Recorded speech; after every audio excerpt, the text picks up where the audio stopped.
Welcome one and all to another day here at The Damage Report. I'm John Idarola, and I bring to you not only continued good news, a really good result that finally was confirmed from last week's midterms, but also Jessica Burbank. Jessica, how's it going? Hello, everybody. How are we doing? So relaxed, so calm and collected. Well, we're very glad to have you here. I am looking forward to both breaking down some of these election results, previewing an upcoming big political announcement from later on this week, as well as diving into a bunch of other news. So thank you for joining us. Happy to be here. I know that you're not only here, you're a lot of other places too. Where can people follow your work? Rebel HQ, it's very important. Rebel HQ, everyone should watch the videos there. It's the best. And there's not just me, there are many other people there. Really? There's other people? Okay, yes, that's true. What have you been talking about recently on Rebel HQ? What was my last Rebel HQ video? I do a lot of stuff on like police violence, protests, inflation, a lot of stuff about economic inequality and like cultural shifts that I don't know, you kind of notice how people act different. Now people hate rich people and comedians talk about it and more people laugh at it, stuff like that. I like that cultural shift. Well, what I don't like is the violence, and we do have some of that coming up, and we will be talking about some technological shifts that are gonna have cultural implications. That'll be coming up in the aftermath. As well, stick around to the end of the aftermath for Tulsi Gabbard's newest career move. We're gonna be discussing that. We've got a big strike being launched. We've got just a lot of news, fun news, interesting news, devastating news, a whole big old mix of news. So hold on to your butts for that. And in advance of that, if you wouldn't mind hitting the like button and sharing the stream, that would be great. And you can reach out to Jessica and myself with comments, tweets, and super chats, and we'll respond as we go. But with all that said, Jessica, are you ready to start the show? Let's get into it. Okay, let's get into it, and let's start off with some good news. One of the last big important races has now been called. Down goes Kari Lake. Katie Hobbs was able to defeat her in the gubernatorial race in Arizona. We don't have the actual totally finalized vote count yet, but as of right now, Katie Hobbs has 50.39% of the vote to Kari Lake's 49.61. It is not gonna flip. It isn't even looking especially likely to be within that 0.5 percentage point mandated recount. That doesn't mean that there isn't going to be a lot of continued talk about how some would really like to overturn the results of it, but it's not gonna happen at this point. Kari Lake would be an absolute disaster. We're gonna be discussing the implications of that, but first, why did she lose? Some people are surprised by this. I mean, look, Katie Hobbs is happy. She says democracy's worth the wait. Thank you, Arizona. Honored and proud to be your next governor. But some had really expected Kari Lake to win. Tommy Lauren tweeted, how does an empty pantsuit who refused to debate or even establish a platform suddenly pull out a win in Arizona? How? And well, look, I could provide a lot of reasons why Kari Lake ended up losing, but I'm actually gonna toss it over to NBC News correspondent Vaughn Hilliard. He's got a couple of possible explanations. She campaigned alongside Steve Bannon. She campaigned alongside one of the chief promoters of Pizzagate. She campaigned alongside an individual who promoted the notion of the war on white people. She campaigned alongside State Senator Wendy Rogers, who just earlier this year was here in Florida speaking at a white nationalist conference, somebody who frequently spews anti-Semitism.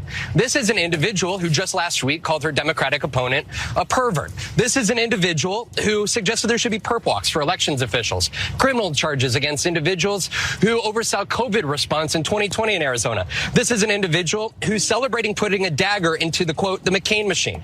She asserted that Cindy McCain wants to end America. She called Mike Lindell one of the great patriots of our time. She said Dinesh D'Souza is one of the greatest patriots in America. She suggested Paul Gosar was the kind of lawmaker our founding fathers envisioned. She called the media the right hand of the devil, the scourge of the earth.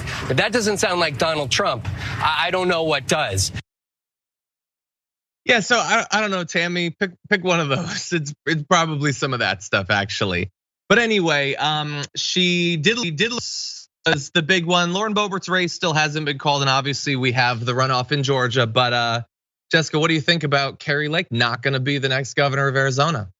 What's crazy is when I came to move out to LA, I drove through Phoenix and there were so many signs that were like, Kari Lake donated to Obama. Like that was the big thing that they thought would tank her campaign. That was their attack against Kari Lake. But I mean, this is someone who people know is a phony, right? They used to get their news from her. They saw that she used to be a much different person from the one that she is now. She used to donate to candidates like Obama, but then she got so caught up in the attention she was getting from being a Trump supporter. And I think honestly, people saw through that and they were like, oh, this is just about attention and power, not very popular. Yeah, no, it is interesting how little that seemed to bother a lot of the MAGA people in Arizona once they got past the primary. I mean, look, I'm all happy and everything because she lost, but she does have very close to 50% of the vote, despite all of the things that Vaughn Hilliard pointed out. And then also, maybe we should point this out. She has no qualifications to be governor. Like, I don't even know why she was a candidate other than the fact that she was willing to say all of that crazy stuff, despite, honestly, let's keep it real, probably not believing basically anything of it. But there's all the stuff that Jessica pointed out. We know that she was friends with drag queens just a few years ago and now routinely villainizes them as part of the right-wing culture wars. So honestly, as much as I despise people like Mike Lindell and Marjorie Greene and Paul Gosar and all that, at the very least, they do seem to believe this crazy stuff. They are that deranged. They are that dumb. They're both. They're dumb-ranged. But someone like Kari Lake, it's worse when you cosplay being a neo-Nazi, I think. Like when you're willing to pretend to hate these people. In the end, it's the same. You're driving, harassment campaigns and violence and murder and all of that. But it's so weird to pretend to believe this stuff. Like you look in Marjorie Greene's eyes and she really believes it. I've looked in Alex Jones's eyes. He's actually that crazy. But Kari Lake selling her soul and not even getting the seat. That doesn't mean that she's done. I'm sure Trump has future plans for her. She's not going anywhere, not even in the short term, but it's terrible, Jessica, that she could get this close to actually being in control of an entire state. Yeah, it goes to show how much politics these days is a popularity contest and so much more about what you say than about what kinds of concrete policies you support in your experience representing people or being someone in a community. Because Kari Lake's rise to fame essentially was her working on a news program where they had these incentives for the most views you get on social media for your segments. It was a competition among her and her coworkers. And she became addicted to this, they said, addicted to winning, addicted to getting the most views. And when Trump started running, she realized that Trump content gets the most views. Like it was absolutely a social media game that skyrocketed her into the position she's in now. And she loved playing that game. I think that's super weird. I'm not saying it's a good reason, but it's interesting that that was her foundation for getting into politics and supporting Trump. Well, you can add that to the list of reasons that everything about the algorithm and what we choose to watch is so terrible. I mean, it's not lost on me that yesterday our coverage of this race got, 30 times the views as our coverage of the death sentences being handed down on Iranian protesters, or the fact that no matter how we approach climate change, it ends up getting a tiny fraction of the views of, other stuff. That's annoying. We fight against that by continuing to cover this stuff, but there's certainly no algorithmic incentive to do so. But anyway, as I said, she's not necessarily going anywhere immediately. So let's turn now to the reaction. Kari Lake not responding necessarily super well to it being announced that she's not gonna be the next governor, sort of understand it. She tweeted, Arizonans know BS when they see it, which is a great explanation for why they didn't choose her. Thank you, Kari Lake, for providing that, much appreciated. But no, of course, she's saying that to mean the result is BS. And maybe, just maybe, we'll try to do something about it. And it's not just her. Donald Trump has been kind of quiet today after the race was called, although he has been for a week now saying that there's concerns about voting machines or whatever. The only way that he really weighed in on Truth Social was re-bleeding fruit snacks meme that just has a picture of Kari Lake that's definitely from within the last 5 years that says Kari Lake won at the top. So he's not saying anything. He's just saying that Fruit Snacks said it, I suppose. And others in the the larger Stop the Steal, Big Lie movement are weighing in too. Here's a bit of Steve Bannon. Yes, we have to stop the certification, no doubt. Okay, short commercial break. Okay.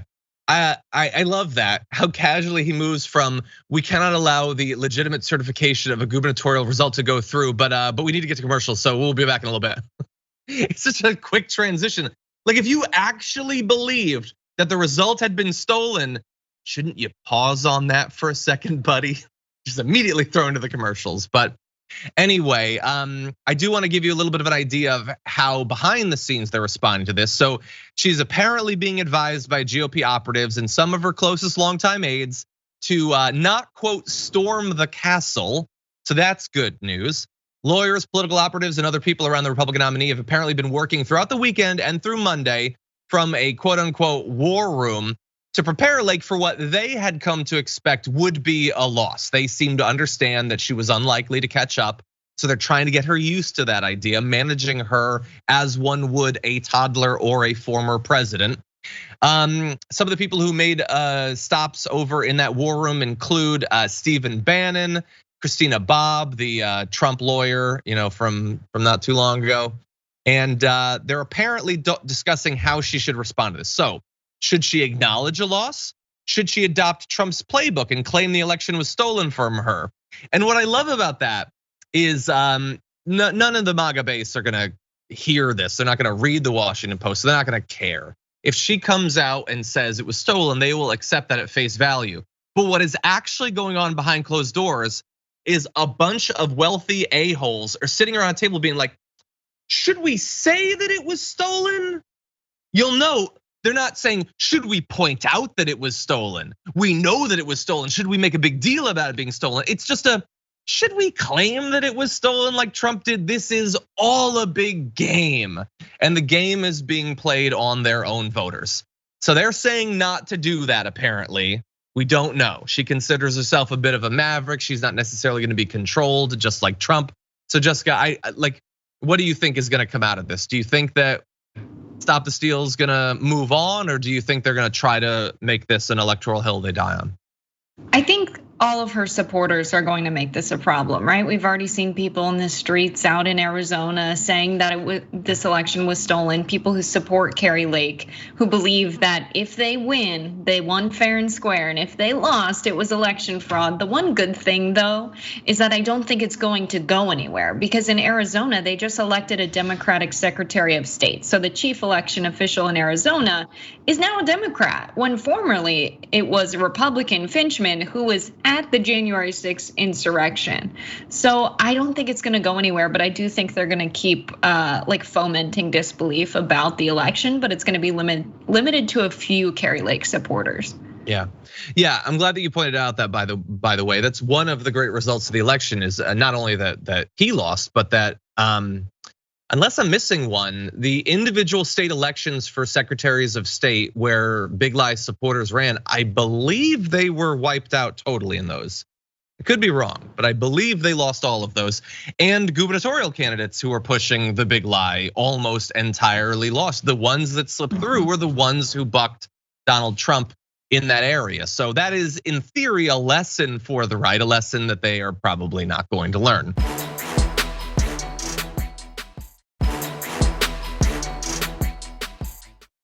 Anyway, I want to move into one aspect of this though, because obviously I hate the election denial. I hate conspiracy theories generally because I think the human capacity for rational thought, us developing and holding to the scientific method, these are all good things. And they can be short-circuited. And I want to show you how easily they can be. There are a lot of conspiracy theories already flowing, trying to explain why it is that Kari Lake lost. Some of them are not necessarily as nuanced and intelligent as others. So here is something that's going around. As of when I clipped it out, it had 7,000 retweets. This is from a woman who says, flashback. Fox 10 accidentally releases early graphics showing Katie Hobbs winning over 2 weeks before the election. So what they have is a local Fox affiliate having like a test of their election day visualization software. And they are saying this is proof that the race was going to be stolen because they already have the graphics ready. And I have a couple of problems with that. Now, others are accepting this whole cloth. Del Nichols says the fix was in a long time ago. Now we know why Hobbs didn't have to debate. The new sheriff in town says they always tell you what they're gonna do before they pull it off. Well, first of all, why would they always tell you that? That seems like a great way to undercut their efforts to take the election from you, new sheriff. Also, this was accidentally leaked. You're making it seem as if it's an intentional thing. Why did they accidentally leak it? But that's of course not the significant issue. I have more significant issues. First of all, with the concept that if you were going to steal an election, you'd loop in the local Fox affiliates. Why would you do that? What part of stealing an election would be getting every individual news network on board? Why would you need to do that? You could just steal it and then they would have to report that result. It's not like the individual news networks are going through the votes themselves. That's all centralized, apparently in a place that you're stealing the election. So that seems a little bit weird.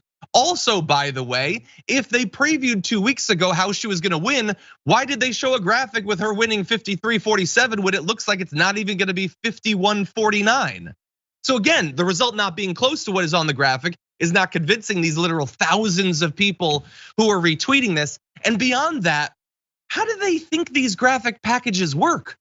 Why would they bake it in before the election rather than just making it the day of? They clearly have the capacity to do that. They do that for sports, they do that for weather, they do that for politics. How could this possibly convince so many people, especially once you add on that if we're gonna go to all the trouble of stealing these elections, specifically in Arizona, why is it that they allowed so many Republicans to win congressional races in Arizona, including very close races? This Siscomani race was within 1 point. You've got Schweiker winning by less than 1 point. Why not steal those two? Why is it that none of this gets through to these conspiracy theorists? Why, for instance, did they manage to steal the gubernatorial race, but they allowed the Republicans to maintain control of both houses of the state legislature? Why does none of this get through to these people? Why don't conspiracy theories at least have to be at least a relatively well developed with a little bit of something that could pass for evidence, at least at first glance? I don't know, Jessica, what do you think?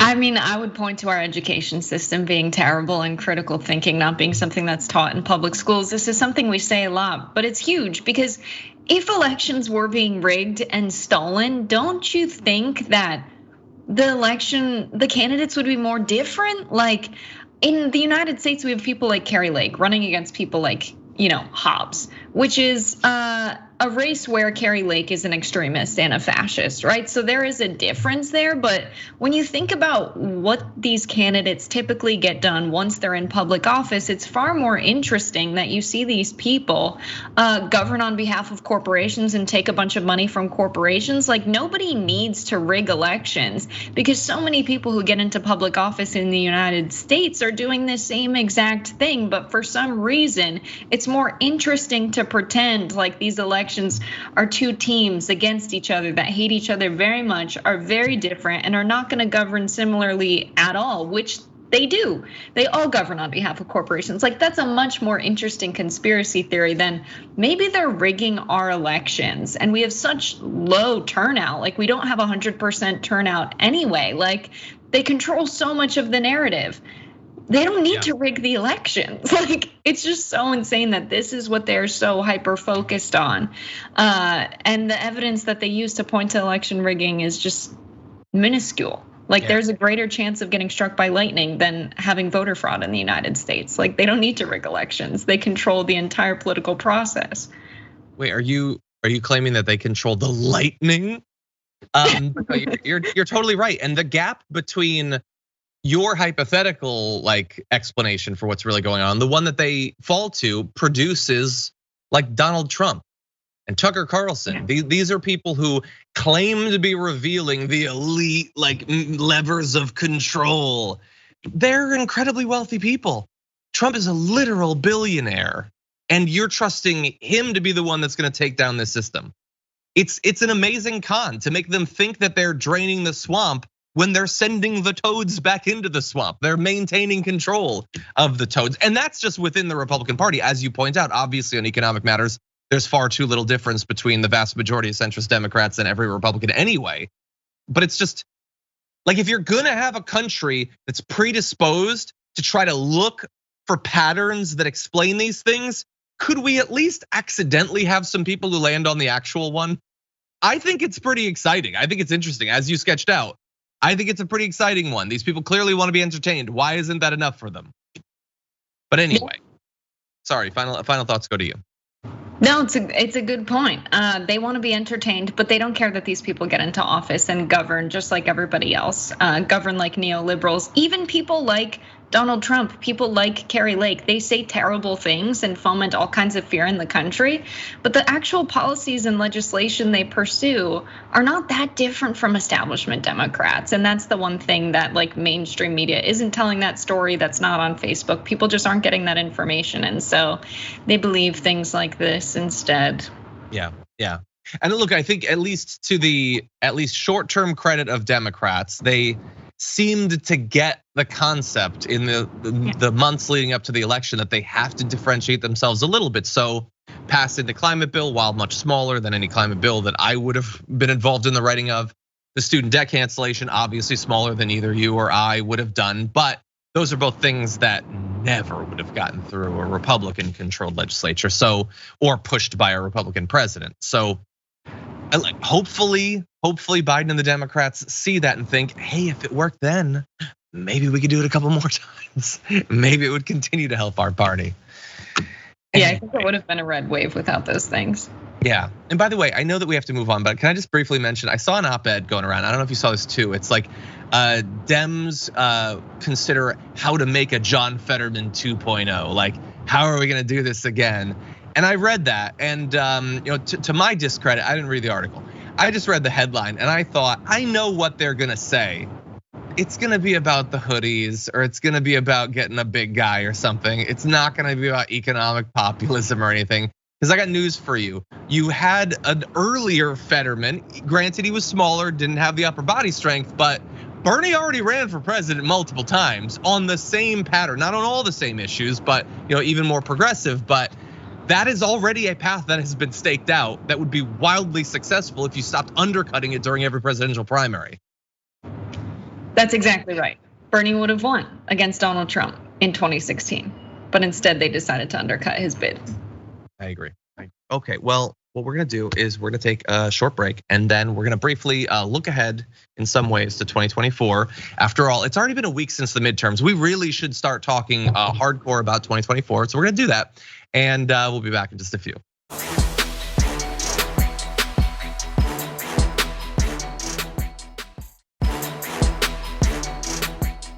Okay, everybody. You need to prepare yourself as I prepare myself for tonight. Let's move into our next topic. Against the advice of basically everyone around him, Donald Trump looks like he is in fact gonna do it. He bleated today, hopefully today will turn out to be one of the most important days in the history of our capital C country. I don't think it's going to. You announcing you're gonna run for president is interesting, because you're doing it so early. It is a massive show of weakness that seems to have been lost on you. Nobody sees it as a sign of strength, buddy. It's very pathetic, maybe historically pathetic, but I think that's the only reason it'll be remembered. Anyway, it's coming tonight. He's gonna give a speech at Mar-a-Lago. He's gonna announce that he's running. That part we all know about. The only thing that remains to be seen and remains to potentially be relished by me is how viciously he's going to attack his potential opponents in this speech.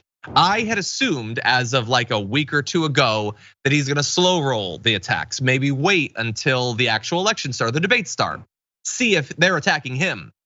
But that has not been the case. He's already been quite vicious with Ron DeSantis. We're gonna give you an example of that in just a little bit. Jessica, what are your expectations for the announcement tonight? Or do you think it's way too premature to even care?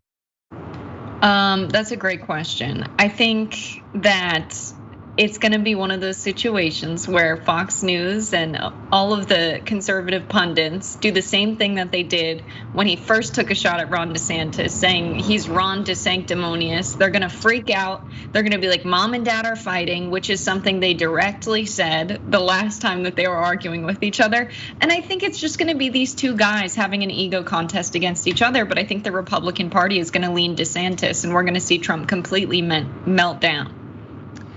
Yeah, I'm really trying to think this through. Okay, for once, I don't normally do that with this job. I mostly coast, but I think you're right that they are going to line up behind him, and I would say that they're even doing it more publicly than I expected they would at this point. I thought that there would be a lot of talks behind the scenes with donors and like people who had dabbled in Never Trump, but no, like they're pretty openly after the midterm saying that they want it to be Ron DeSantis. The issue remains to be seen, though, how much does any of that matter?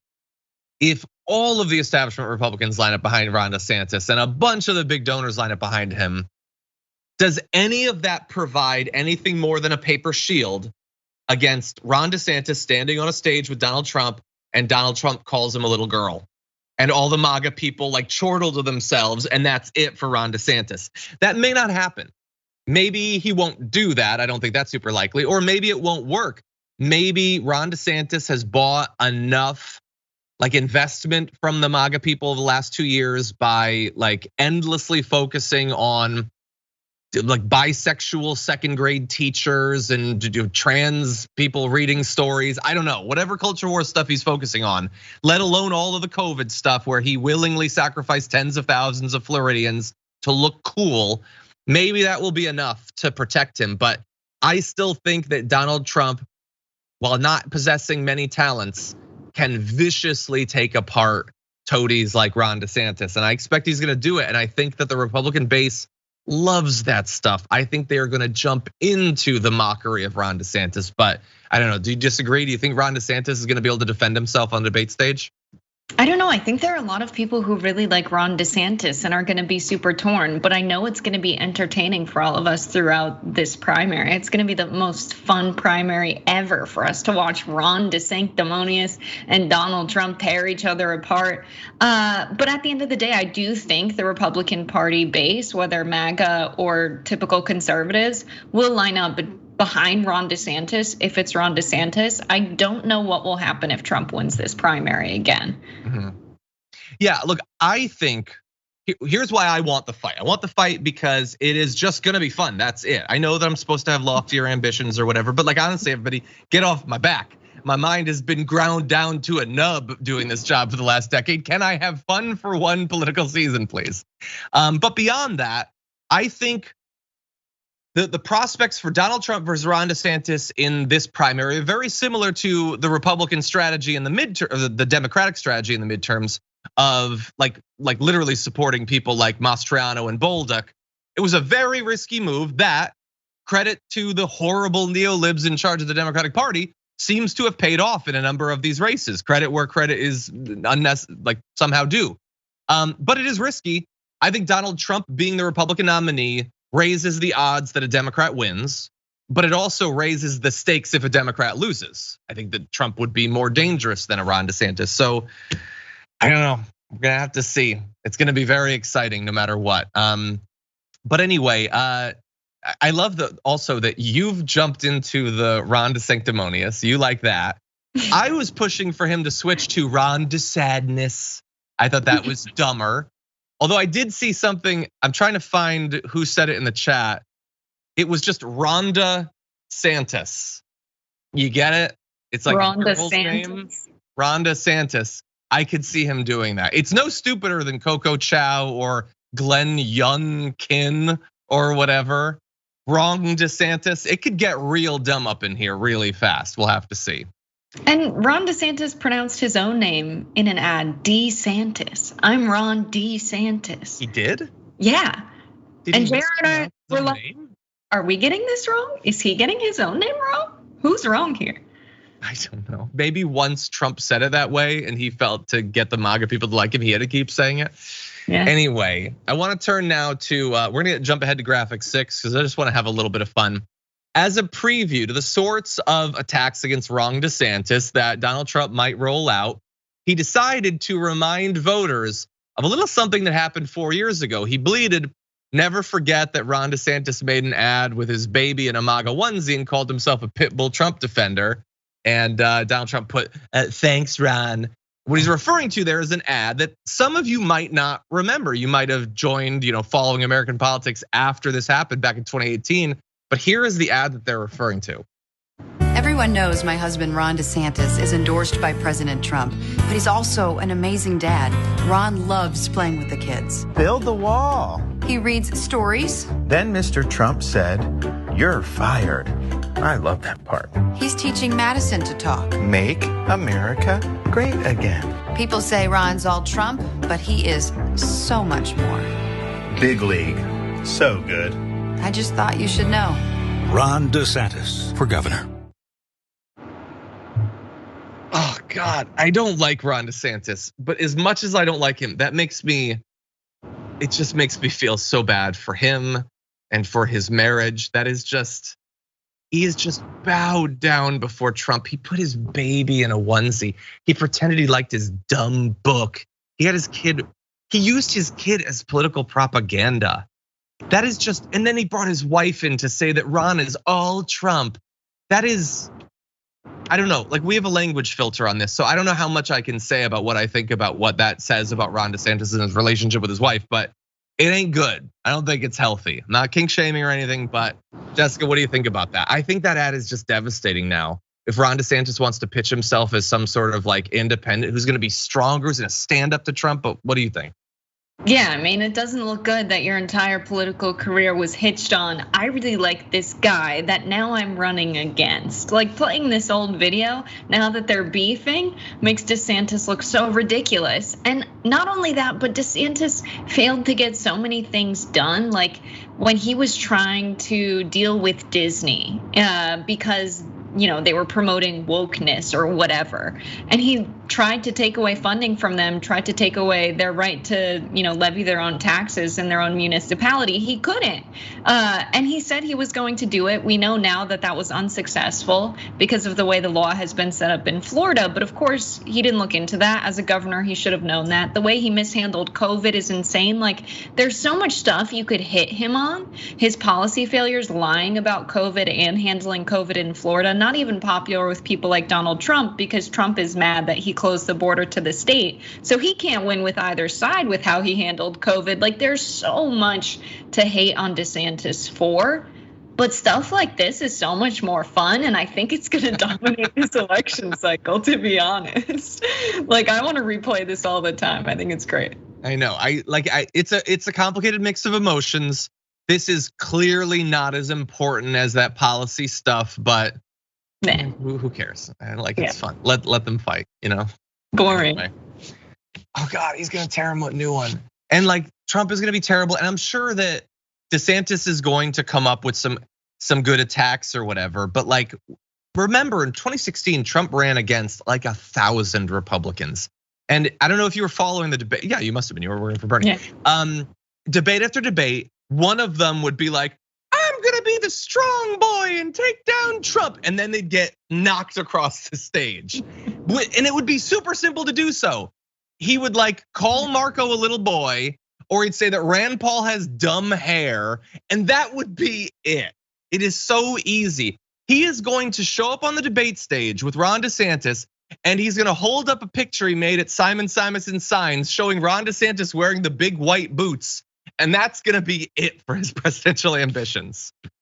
Anyway, I could be wrong. I hope that I'm wrong. I hope that the primary comes down to substance, but that is not what has been beaten into me by the last few years of Republican politics.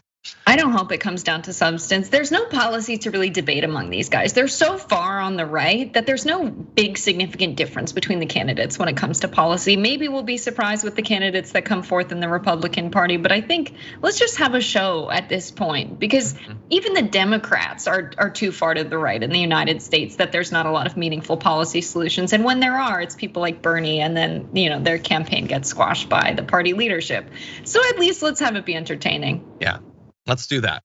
I just want next year to be them fighting, and then hopefully it leaks that Biden's not gonna be running, and we have like 8 awesome progressives announce that they're running. I just want a debate stage where like Kamala Harris and Pete Buttigieg are flanked by all of the most awesome progressives in America, just making them look terrible night after night. That's what I want. And I want debates. Oh, I just hit the mic. I want debates where you can bring clips. Like I want them to be able to be like, "This was you," and play a clip behind them. We really need that. Each person should get. You should get 60 seconds of sots you can throw to. Yeah, 100%.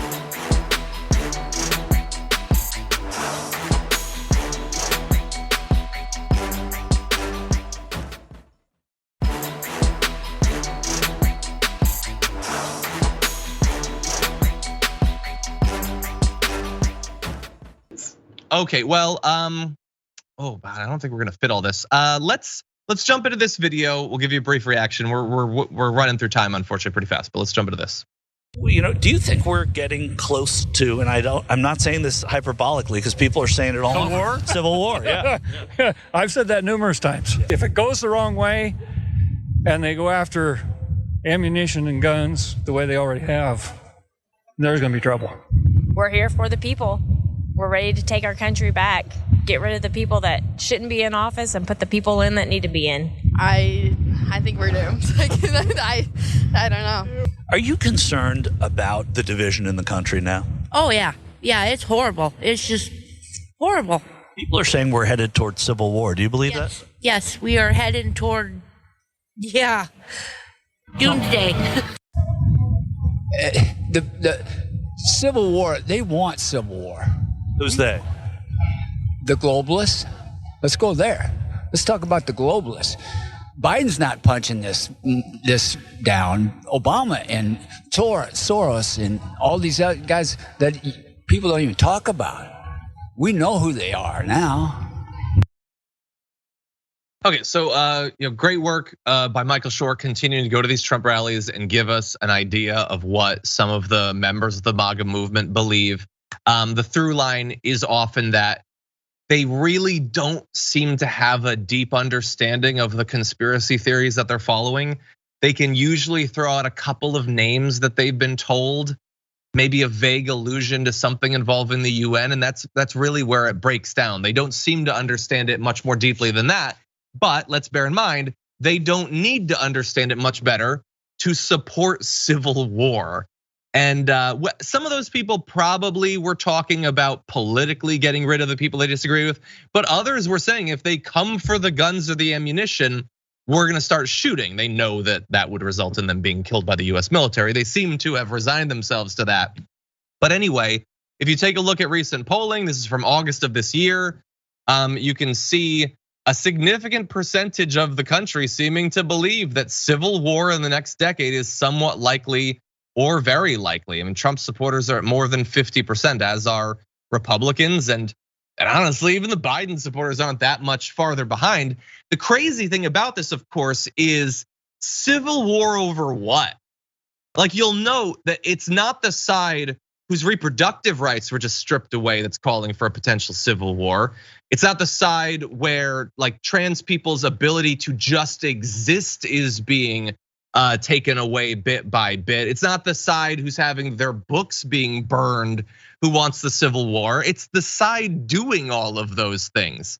And all of it, the only justification they need is someday they might take our guns. It's what they've been saying year after year after year. It never comes to pass, but it's always enough to get them ready to want to go to war with the US government. Jessica, what do you think? Oh, Jess, I think you might have muted yourself when you hit the mic. You're right. I point to economic inequality when we talk about civil war in the United States, because I don't think people who are doing well, people who are comfortable, people who feel like they live in a society that's functioning well economically, I don't think if those were conditions that were met, where people can always pay their bills, where people have what they need and a little bit of what they want, I don't think those people have a high propensity to take up arms and engage in a civil war. I really don't. Like, I think this is exactly a product of our economic system being so unequal. Yeah, no, look, I think that you're right. And I think the inability of those people at the rallies to articulate the actual thing that's leading to it doesn't mean that it's not the thing that's actually leading to it. Right. The issue is that while I agree with you that, people who are relatively well off are not likely to storm the Capitol. In America, they are relatively likely to try to get poorer Americans to storm the Capitol. Like Donald Trump and Tucker Carlson, they're not like searching for change in their couch cushions. They're doing quite well. The issue is that while America is a country filled with addiction, there's no more addiction, I think, stronger or more damaging than the addiction to pointless, excessive wealth. And there are a lot of people that are willing to rip this country in half and set both halves on fire if it means that in their bank account, they have a couple more zeros that have no effect on the quality of their life. And it's people at the rallies who are potentially gonna be arrested for storming the Capitol or shot by Capitol Police. Tucker Carlson's never actually gonna storm the barricades, but every day he is going to inspire it. By the way, Ejep in the chat says, John, call it what it is, dragon sickness. No, I have in the past referred to it as that because it's literally the thing out of Tolkien. But the issue is that we're the dragons, and I don't like the idea that dragon sickness is the bad thing. So I'm a little bit caught between a dragon and a hard place there.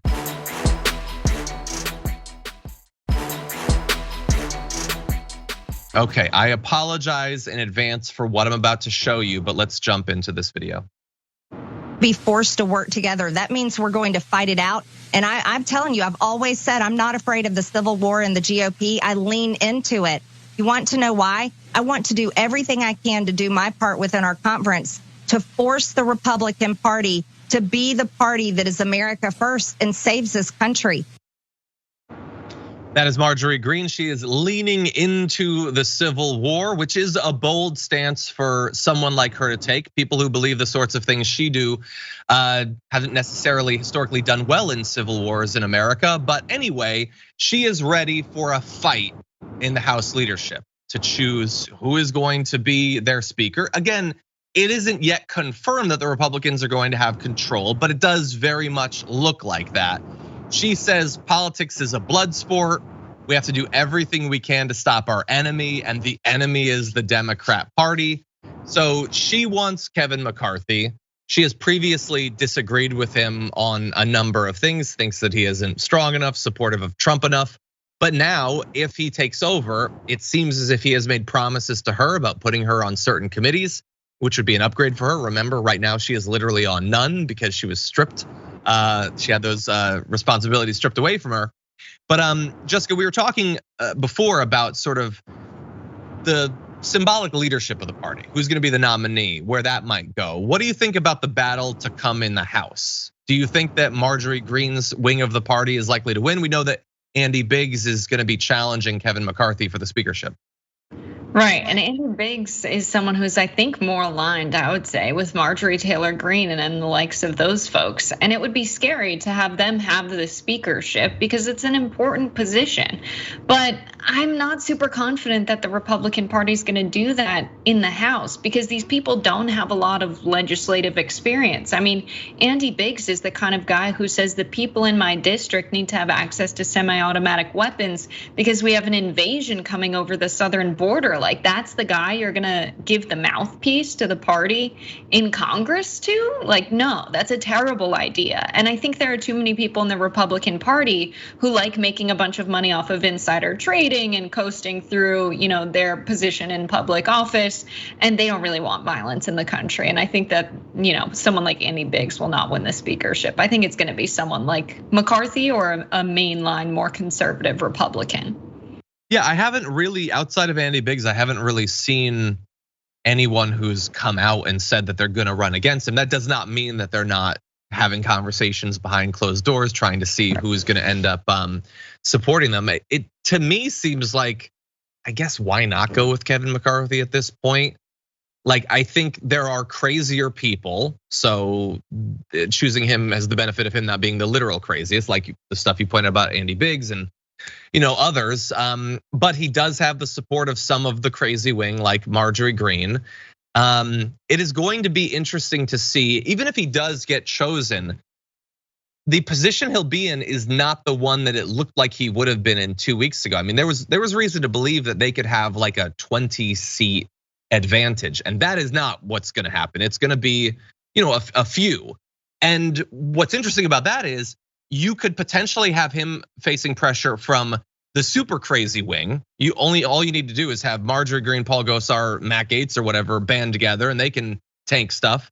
But then there's also the relatively more rational never Trumpers who, if he decides to go in the direction of the crazies, they might be able to band together either to tank stuff or potentially to work with the Democrats. So I don't know, he's really in a difficult position, and thankfully for us, he's the worst, so I don't care. He deserves whatever happens to him. Yeah, I think the type of legislation we'll see passed with a Republican House and a Democratic Senate is going to be ridiculous. It's going to be like, yeah, we're actually defunding Social Security and Medicaid, but you can cancel student loan debt. It's going to be the kind of trade-offs that make no one happy. Yeah. Well, we'll at least get to watch some of the drama of it. Maybe that'll make us temporarily happy. Okay, with that said, we have only a couple of minutes left, so why don't we jump into one of the weirdest things I've seen in a while. And let me tell you this here. If we was ready for the green agenda, I'll raise my hand right now, but we're not ready right now. So don't let them fool you like this is a new agenda. This is not the new agenda. We're not prepared. We're not ready right now. What we need to do is keep having those gas-guzzling cars, because we got the good emission under those cars. We're doing the best thing that we can, but we need help. We need help, and those other people not helping us. China not helping us. India not helping us, but yeah, we're going to do it all because they're spending your money.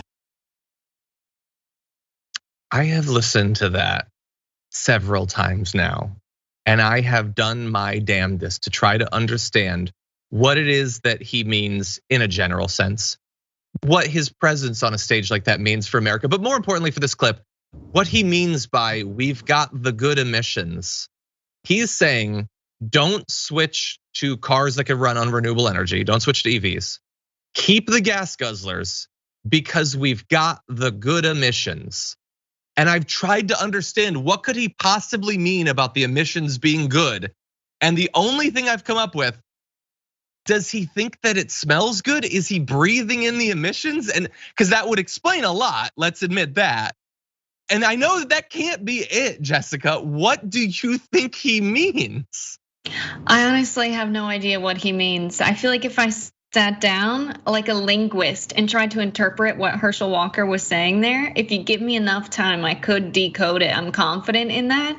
But I mean, I don't think he fully understands what he's saying. Part of me thought he was saying, oh, we could transition to electric cars, but most people can't afford them and therefore we need some help. But also, you know, how he feels about China and their pollution, and it's much worse than ours. And why would we reduce our emissions when they're not reducing theirs, which is a race to the bottom kind of argument. But that's the kind of thing I'm thinking he's saying without saying it directly. He's making it seem like he wants an investment in renewable energy, in electric cars, without directly saying that, because that's not the Republican Party platform. Yeah, it doesn't even, at this point, doesn't even make sense. Like in theory, they love Elon Musk now. Couldn't they? Hasn't Elon Musk becoming more explicitly crazy freed them up from their knee-jerk opposition to EVs that never really made sense anyway? It just sort of seemed to fit into the way Republicans are. They don't have to do that anymore. Like they literally have electric Mustangs, electric F-150s. You guys can still be as boneheadedly toxic masculinity as you want, but now drive an EV. Why are you continuing to double down on this? We're literally talking about policies that are gonna result in these cars being made here, more jobs for our auto industry. It doesn't make any sense, except of course, that it hurts the fossil fuel companies. But I don't know, like in the end, couldn't you just go for the EVs and Ford will give you donations? There will be money in this for you. So I don't understand it. And it especially bothers me. One of the reasons I wanted to mention this, we unfortunately don't have much time, is COP27 is happening right now in Sharm el Sheikh, Egypt. Like, and this is potentially one of the future crafters of our environmental policy, talking about the good emissions and the bad air and all of that. And that's just sad. I just want to take Herschel Walker out of context and be like, Herschel Walker says we need help. Herschel Walker's advocating for federal investment in a green future, right? Like we could totally flip this for Herschel. Well, let's do whatever we can with it. Unfortunately, that is all the time we have for our first hour. Thank you everyone listening on the linear platforms and on the podcast. But if you're on one of our other platforms, we have a lot more to talk about in the aftermath. So don't go anywhere. Jessica and I will be right back.